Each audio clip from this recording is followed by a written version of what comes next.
Here in the application, this is your chance to brag, right? This is your chance to really tell someone, I am great at this. One of the fun parts of my job is talking with people like you and helping them to articulate in a sentence or two, I'm a really talented person. Here's what I can do.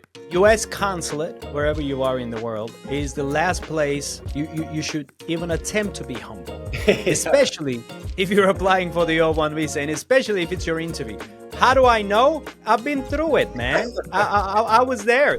Hey guys, welcome back to another episode of these interview series. As you know, if you guys are following Visa Franchise YouTube channel, we would like to from time to time bring on immigration attorneys to help us understand what these visa categories are, what the criteria are. We're really and truly trying to make sense of it for the average people.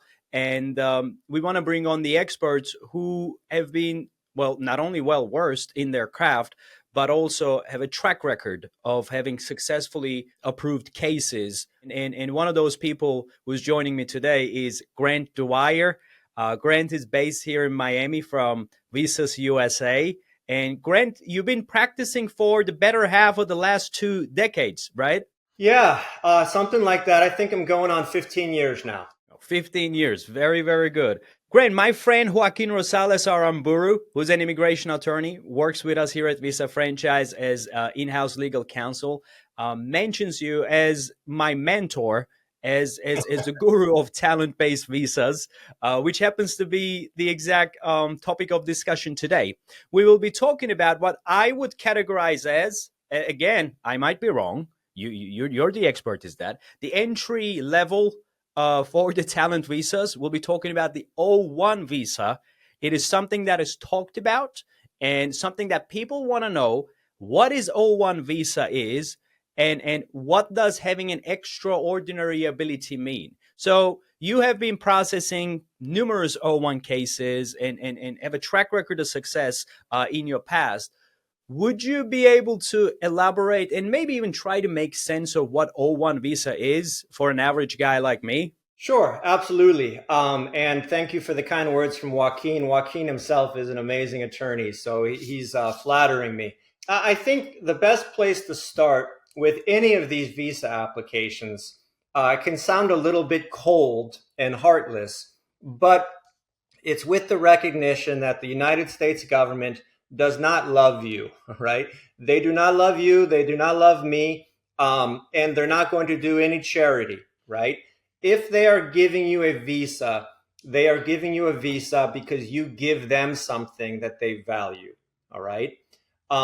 Every visa application that they evaluate, they're going to look at it with these eyes. What are you doing for me, right? What are you bringing to me? And if you can bring them something, usually money, they're happy to give you the visa, and it's a trade, right? And so this O-1 visa is commonly called the talent visa, and it's designed for applicants who have extraordinary ability or extraordinary talent. And when the United States government looks at these applications, they're asking the question, how talented are you? Can you prove it? And if you come here to the United States to work, how are you going to benefit us, right? It's always going to be that evaluation. And so the thinking on the part of the government is, if you're extraordinarily talented and you come to the United States, you're going to make people money, right? Your talent will make American citizens money, and we want the money, so we'll give you the visa. Got it. Well, that was easy, huh?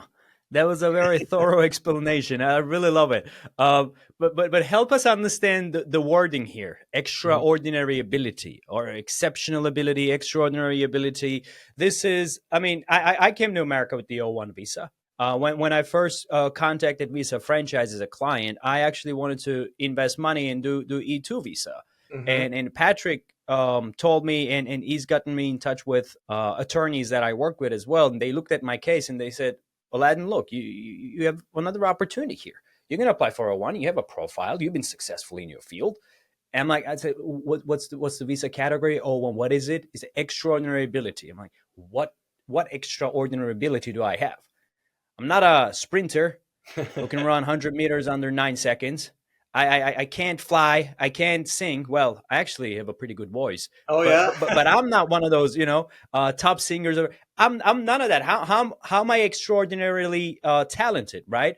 And then they started making sense of it, and they talked about a criteria. They said, okay, if you meet these criteria, we could consider you as an extraordinary ability. But there is still things that needs to be known about what extraordinary ability means for the USCIS, right, Grant? I mean, how would you describe it? Yeah, those are good points. And the place to begin, I think, is understanding that there are two forms of this O-1 visa.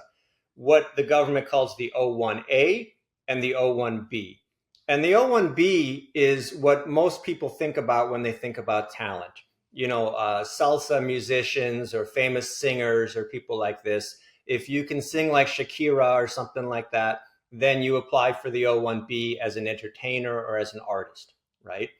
The O-1A is a little bit more interesting, and I think it applies to a lot more people and a lot more professions than many people know.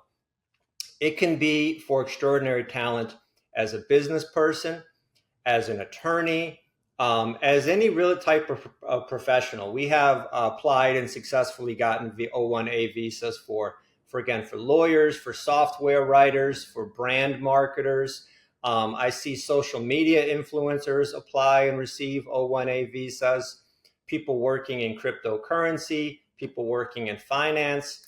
So any kind of professional talent that sets you apart from your peers and can be demonstrated may make you a good candidate for the O-1A. Got it. So you're saying anybody who's been successful and who has been exceptionally successful in their own field would technically qualify for the O-1A, whereas O-1B is rather reserved for those actors, singers, and people who are, well, guess what? Talented, right? Yeah, in Um, the entertainment industry, right. right. So, and it's important to remember, and I'm sure you went through this in your own application, the O-1A visa is a work visa, it's an employment visa, right? And what does that mean? It means, number one, that when you're approved to come here to work, right? So the United States government wants to see, as part of your application, what are your plans to do your special work here in the United States? And how that breaks down is that you need to have a sponsor or an employer who is petitioning on your behalf for the visa. Now, that can sound intimidating sometimes, and people will ask me, well, my boss is doing enough by giving me a job. I don't want to burden them by making them do all this paperwork. Well, your lawyer can do all of that paperwork, right?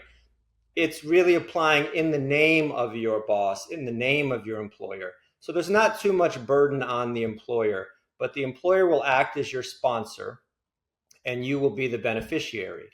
And what we will do as your attorneys, working with Visa Franchise or my company, Visas USA, we will help show the government in exactly what way you are talented.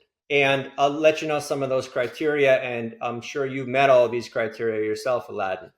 One of the best Sure. ways to demonstrate this talent is by showing that you've won awards or prizes in your field, right? Different industries have different notions of what it means to win an award, right? If you're thinking about applying for an O-1A, one of the first pieces of encouragement I'll give you is go out there and submit your work for evaluation. Put your name in the hat, try to win some prizes, try to win some awards. That's one of the criteria. There's a list of about 8 or 9 of these that will go through. There's about 8 of those, which we're gonna go into depth, have a deeper dive into it very soon. But going back to it, you touched upon a great point, Grant. Sponsorship, right?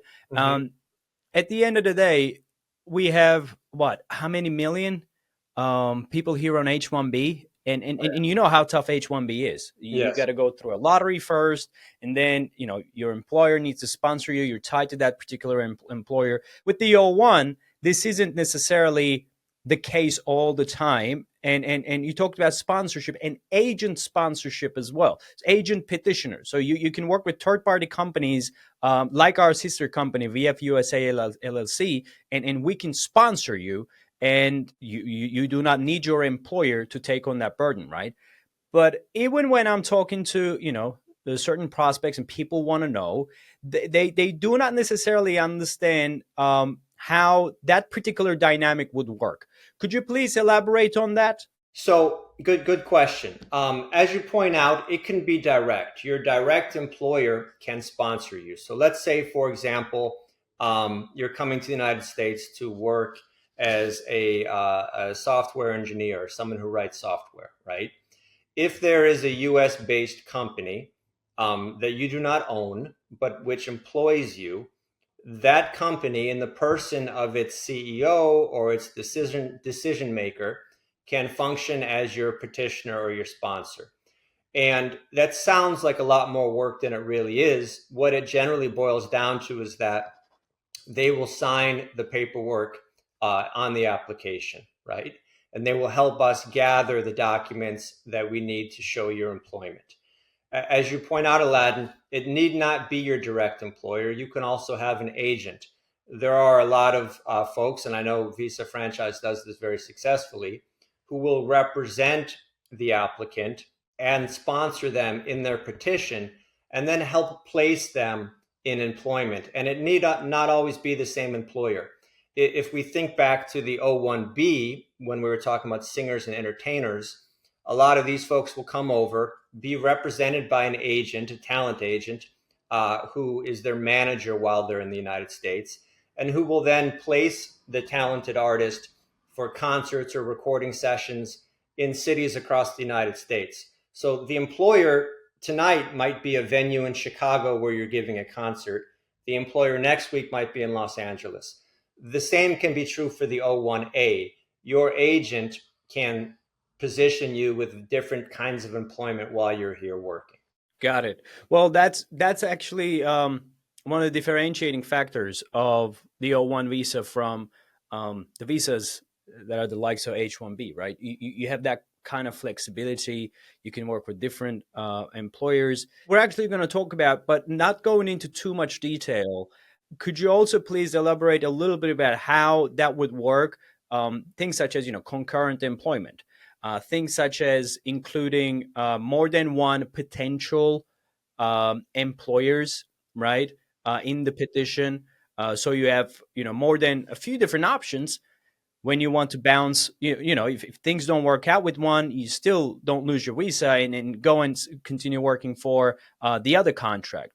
Or when there's a new employment on the horizon, and when that is not being mentioned in the petition that's being submitted and approved by the USCIS, you send in an adjustment, right? So could you walk us through a little bit about how that particular process would work? Sure. Well, one of the benefits of it, as you point out, is that it does give you a lot of freedom, right? You're not tied to one particular job or even one particular geographic location in the United States, right? So, one of the functions of your agent or your sponsor, if that entity is not your direct employer, is to help set up a kind of itinerary of work activities for you for the life of the visa. And they will approve the visa so long as the time period in which you're promising to work, right? Because remember, you're here to work. Different opportunities may arise during the course of your stay here in the United States, and you can adjust your visa to account for that. So long as you maintain that contractual relationship with your sponsor, your visa remains valid. So that's the most important thing, really, is that when you're identifying the person or the business that will be your petitioner, your sponsor, is that you're able to document that with contracts you have with them. Got it. Do we need, and I get this question a lot, and people say, oh, do I need a job offer to get a visa?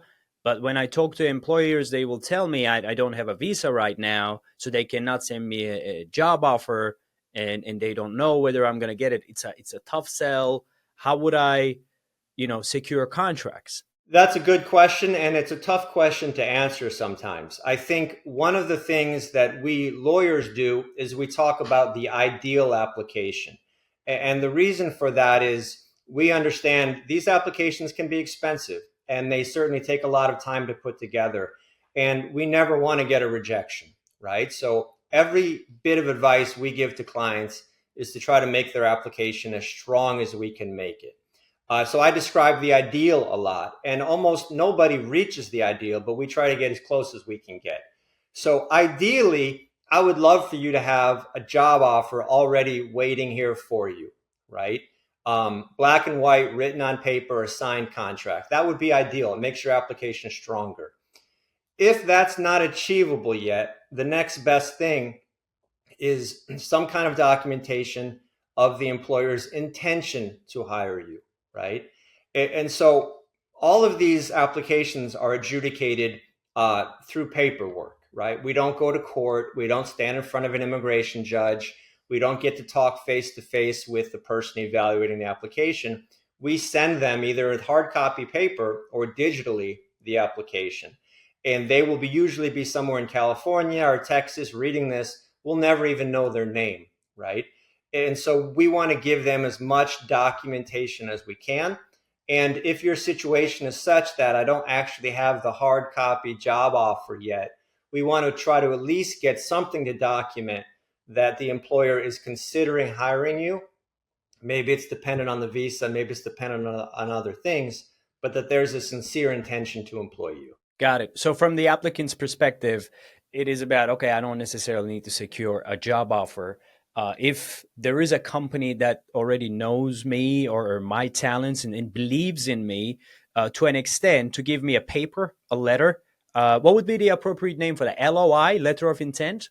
That would be perfect. Yes, that's Right. what we call it, letter of Just intent. one page, and that's a almost like quote unquote no strings attached relationship, right? The employer is not under any burden, no responsibility to the employer. It's just one paper. They sign the paper and say something to the tune of, "We believe Aladdin is a very talented individual, and for XYZ position in our company, we would like to employ him if should he's being given the visa." Right? A letter like that, would that be okay? Yeah, that would suffice. Again, my impulse is always to seek the ideal, right? So as your attorney, I would push you a little bit and see if we can't get a contract.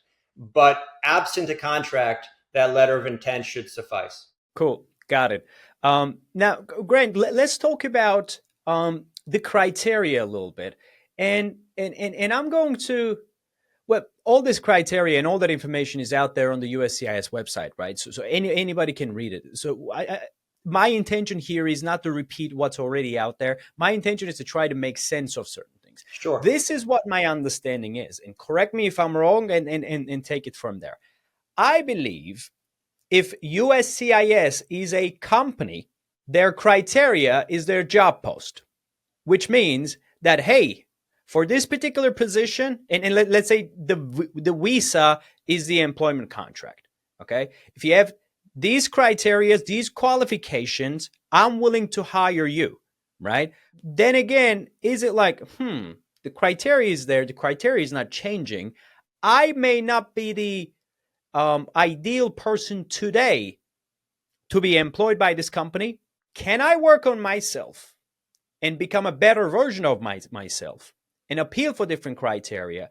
And after some time, put together an application. They say, hey, look, I am the person that you're looking for. Give me the visa.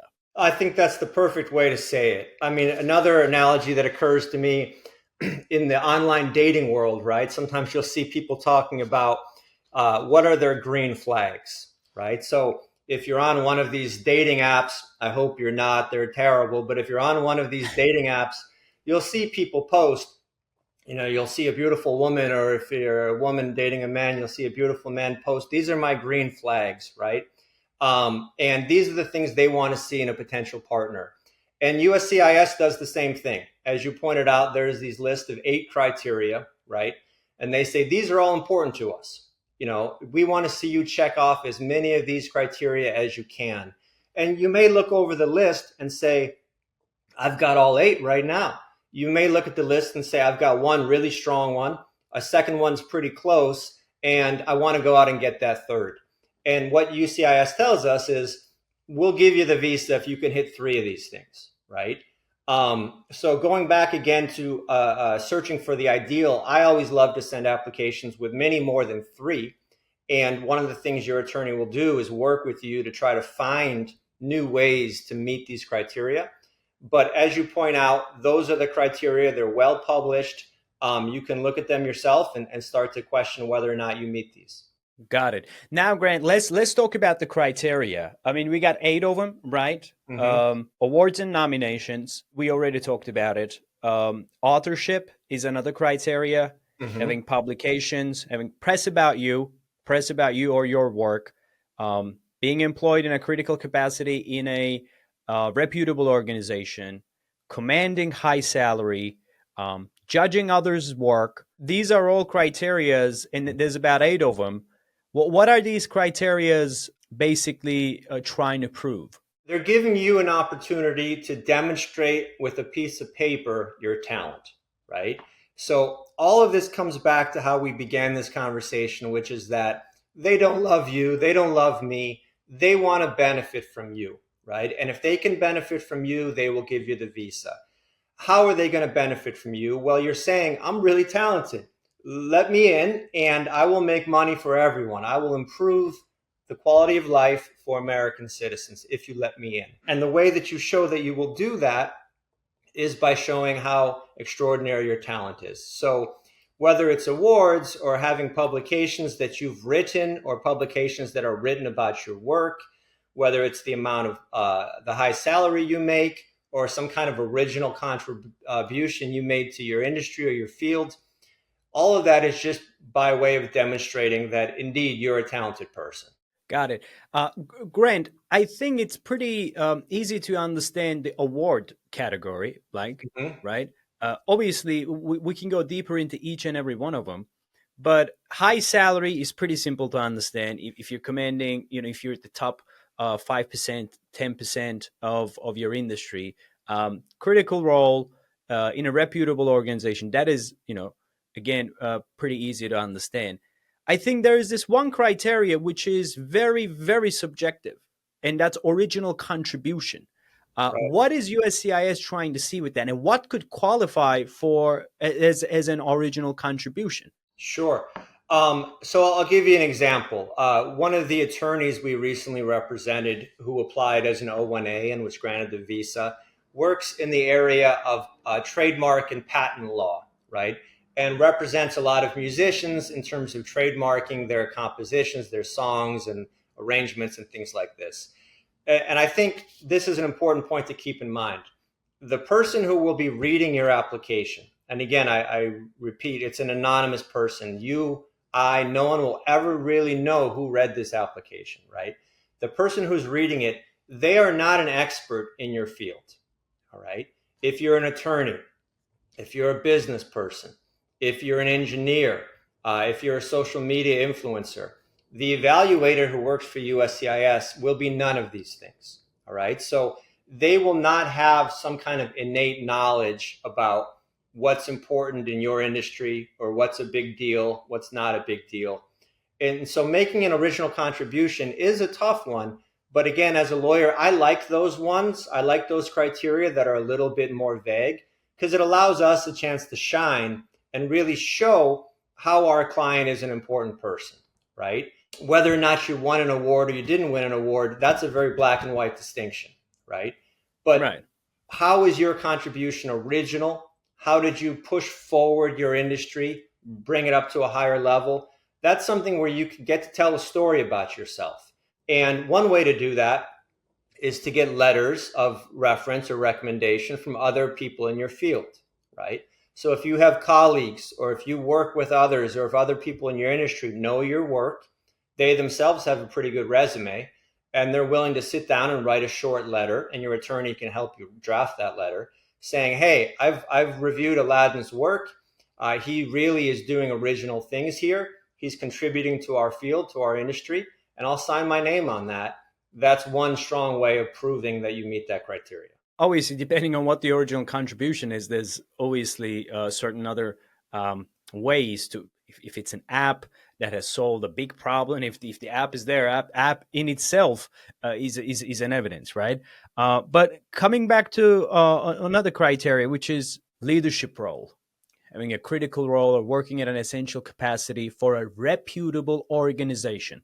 Again, when you say things like that, USCIS, I love their language when they say reputable organization. Yeah. What is and isn't a reputable organization? I'm working for Microsoft. I get it. That's a reputable organization. I'm working for Visa franchise in our industry. We're not Microsoft, right? But in our industry, we're pretty reputable. So what's the criteria on having worked for a reputable organization?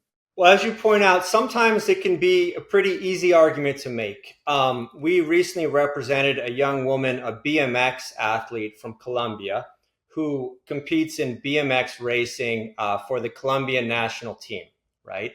And just like the person who was going to read the application, I didn't know anything about BMX. I had a BMX bike when I was a kid, but I don't know anything about the sport. We were arguing that her membership on this team fulfilled this criterion because the Colombian BMX team wins a lot of awards, right? And it's not easy to become a member of that team, much less to travel to international races and stuff like that. So we'll look primarily at the organizations you belong to. It could be your employer, it could be other professional organizations you belong to. And we will make the argument that this organization is distinguished, right?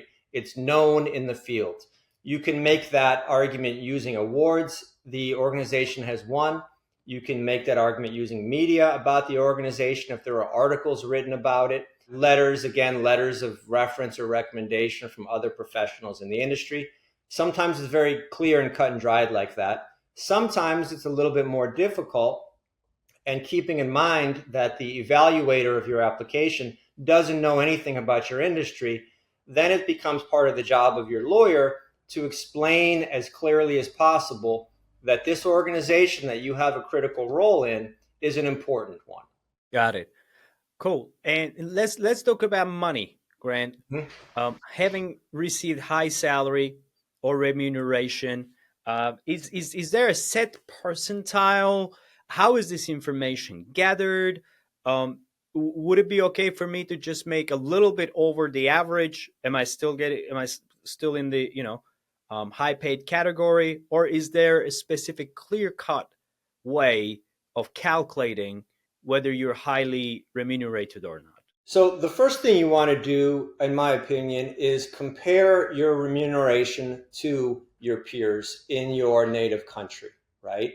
And that can be very helpful sometimes because oftentimes we find that applicants are coming from countries where the average income is a good step below the average income in the United States, right? So you want to have that basis of, okay, if I'm applying as a software engineer, what do software engineers make in Colombia or in Peru or in Turkey or Germany, wherever it is I'm coming from? And where do I stack up in those numbers? There's not a hard cutoff, right? It's not as if, I'm not in the top 5%, so I have no hope here. And one of the benefits of this list of green flags or, a job criteria we spoke about earlier is there's 8 of them. You have to match 3. We try to match more. And so there's some room there to emphasize some points more than others. So maybe you do make an above average salary, but it's not at the very top. Well, perhaps we can strengthen your application by emphasizing that there's been a lot of media written about you, or you have won this prestigious award. Or maybe what's the best part of your application is that you make a ton of money, and that can be the strongest point. So there's no absolute bottom cutoff. What we want to do is kind of make everything as strong as possible. Right. And this is exactly where working with an immigration attorney becomes crucial, because at the end of the day, you guys sort of like pinpoint what that exact extraordinary ability is and what that person's particular niche is, right? Because nobody is born, quote unquote. Today, let's say people who are going to receive O-1 visas, with this distinction now in their life that they don't know they need it. I'm an extraordinarily talented individual. Yeah. Um, let's say next year they're gonna have this particular title. Today they're walking on the streets not knowing that they're extraordinary, talented individuals, right? But then again, everybody's got like multiple talents, multiple achievements in different industries. Yes, I'm great at business, but hey, I can sing on the side as well. Well, are they related? Can I make an argument that hey, this person is a very successful business person, but he also has a few other skills as well. Let's throw them in there and let's just make an argument about the person, or is it about this person is a very talented and successful business person, and here is the evidence for that particular distinction, and I assume that reveals itself in the strategies that immigration attorneys have with their clients to decide what they're going to appeal to, what the title is going to be, right? No, I think you're onto it. I would encourage, and I do encourage all of my clients, see if you can describe your area of talent in a sentence, right? You really want these applications to be as simple as you can make them. The last thing you want is this person who's reading the application somewhere in California to be confused or to not entirely understand what it is you're trying to argue, right? It's a little bit like talking to a jury. I know in law school and as a lawyer, we're always kind of coached and trained to remember to speak simply and use clear everyday language, right? Avoid the legal words, avoid complications. So you should be able to sit there, lay there in your bed at night or whatever and say, my name is Aladdin and I am talented at X, Y, Z, right? And it kind of cuts against our personality sometimes because, we're taught to be humble and to be kind of respectful and not to brag about our abilities. But here in the application, this is your chance to brag, right? This is your chance to really tell someone, I am great at this. I have talent at this. I am extraordinary at this. So again, one of the fun parts of my job is talking with people like you and helping them to articulate in a sentence or two, I'm a really talented person. Here's what I can do. Got it. It's U.S. consulate, wherever you are in the world, is the last place you should even attempt to be humble, Yeah. especially if you're applying for the O-1 visa, and especially if it's your interview. How do I know? I've been through it, man. I was there. So I'm going in there. I got my approval here from the USCIS. I scheduled my appointment at the consulate. I'm going to Ankara. I'm there with me and my wife. I'm like, oh, man, my case is so complex. How am I gonna, they're gonna ask me questions, and we're discussing with my how we're gonna go about doing that, right? And then, boom, my time comes in, and before I was called in, I was hearing that, oh, we got an O-1 case. We got an O-1 case. Then Uh, 99% of the people are applying for B1, B2s, right? And, mm, and all of a sudden you have an O-1 case. No one knows, this side of the glass what O-1 is, but that side of the glass, the visa officers, they know what O-1 is. And they're all curious about what this case is about. Somebody sure. has an extraordinary ability. What is that going to be? I am the last person that they're interviewing. I've been there, 4 hours, 5 hours, not Oh sitting, back man. is hurting and all that. In front of the counter, she asked me the question, O-1, huh? Great. So what is your extraordinary ability? I'm like, oh man, I knew this question was going to come. I'm like, I'm just going to roll the ball here. Say, I don't have an extraordinary ability. And at that point, I was thinking, okay, either she's going to say, oh, you know what? I'm 5 minutes late to lunch, denied, and bye, because I have the evidence now. He said I don't have it, right? Yeah. But she was going to, play along and say, oh, okay, then tell me about you. Hopefully it was the second one. And she basically said, I know you're confused about the terminology and everything. Tell me about your case and tell me about your career achievements. The highest moment of your careers. I started talking about a few of them, and she was like, "Okay, you know what? This is good enough. Your case is approved. Thank you." But I encourage nobody to roll the dice at the U.S. consulate if you're applying for O-1. Yeah, your lawyer, meanwhile, was pulling his hair out when he found out you said that, right? Yeah, but Yeah, but but no, but you you're got to right. be It's not yeah. the place to be humble. And again, to go back to the dating analogy a little bit, I mean, you're walking up to the most beautiful person in the world, maybe like when you asked your wife to marry you, Aladdin, I don't know. Right. And you want to make this person fall in love with you, right? You want to make this person want a second date or something. So it's not the time for humility. Um, be honest, be sincere, and put your best foot forward, right? Now this is great, Grant. Just a few questions, and then I'm gonna let you go. You provided amazing information. Could you please talk to me a little bit about the O-1 visa as a visa category overall? We know that it's a non-immigrant visa, right? Mhm. Is it a dual intent? How would people get the O-1 visa? And then, if they like the U.S., if they want to stay here and follow pursue a green card route, how would that work?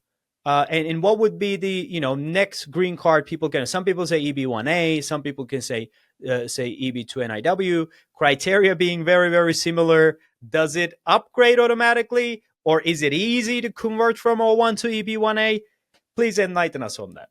Sure. So the O-1 visa can initially be granted for up to 3 years, right? It's important at that time when you're applying to be able to demonstrate what you're going to be doing for 3 years, right? Because if you don't have work lined up for that long a period, they may give you the O-1, but they may not give it to you for the whole 3 years. So let's say you've gotten the O-1, you like life in the United States, and now you're looking maybe to become a permanent resident and one day a citizen, okay?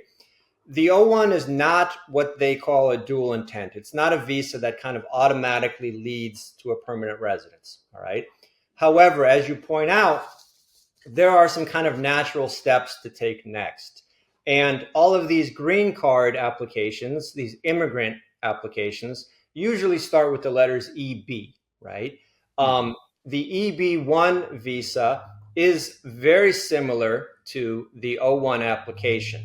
They want to see that you're talented, right? They want to see that you meet these same criteria. You command a high salary, you've won awards, you're published, you have letters of reference from your peers in the industry, almost all the same criteria, but at a little bit higher standard, right? And so it's a little bit more exclusive because remember, this whole thing for the US government is a trade. So now what you're telling them is listen, I'm so talented that you should let me live here forever because I'm going to make a lot of money for everyone. I'm going to improve the quality of life for everyone. You should want me to stay, right? And so you're hitting those same green flags, but you're hitting them harder with more intensity. Okay. That's one possibility. Another one that you mentioned is this EB2 NIW, which stands for the National Interest Waiver. And look at those words in reverse order a little bit. What the waiver means is that your employer does not have to have a labor certification. The government waives that requirement, so you can apply for your own self. You don't need to have the employer applying for you. However, the words that come right before waiver are national interest. And what this means is that when you apply for that type of green card, they want to see that your work is so important, your project is so important that it will benefit the entire nation, the entire United States, right? We've had a lot of good success with these applications, but they're difficult. I'll give you a quick example. We recently represented a medical doctor who specializes in neonatal surgery, right? And he has technology that he's kind of engineered to use to do operations on babies who are 2, 3 weeks old. And he's had tremendous success. So he was able to go to the United States government and say, listen, I'm here on an O visa. I would like the EB2 NIW. And if you give me this, I will save lives. I will save babies' lives, right? And so he got it. He's a permanent resident. But that's kind of the level you want to aim at when you seek to move up from the talent visa to the permanent residence. Got it. Well, this has been an amazing conversation, Grant. It's the first time we're actually officially talking to one another. Matter of fact, I just introduced myself prior to this interview that we had, but I really like the dynamic and I really like the flow. Grant, thank you very much. This was a general overview of what O-1 visa is, right? Obviously, we wanted to put in our approach and talk about our experiences and how we see things. to sort of provide a different kind of an opinion. Each and every criteria could become a video of its own. We can talk about publications, we can talk about awards and how to get them, the judging criteria. Every single criteria would take a long time. But as a general overview, if you are to summarize what O-1 visa is, who would have a great chance of getting an O-1 visa is, and how would these people end up going about doing this? How long would it take? And at the end, what they would end up with? Sure. I mean, for me, the highlight of the interview so far, it's been a pleasure, but was hearing you talk about your interview experience, right? And I It's think, true. I know, I believe you. And I think why that's so valuable is because there are millions of people out there who have lived this story, right? Who have Yeah. applied for the O-1 and had luck or not had luck. And so, what I would encourage people to do is talk to each other, right? Find someone who's gone through the process before and learn from them. And your story is a successful one. So, I think the obvious answer would be call Visa Franchise, talk to Aladdin, right? Um, Talk to people who have lived through this and learn from their experiences because the more people you talk to and the more stories you hear, I think the better you'll know what to do. Well, Grant, thank you very much for that amazing statement. I'm looking forward to seeing you again, man. We Absolutely. need to do these episodes. Next time, probably we'll talk about O1B, which I know is an area that you really, really like and you're really, really good at. So, looking forward to next videos with you. Thank you very much. And guys, thanks a lot for sticking this far. Please don't forget to like the video, subscribe to the channel, and leave some comments that would give us ideas what you want me and Grant and our interviewers to talk about. That being said, thank you very much for watching and see you in the next one.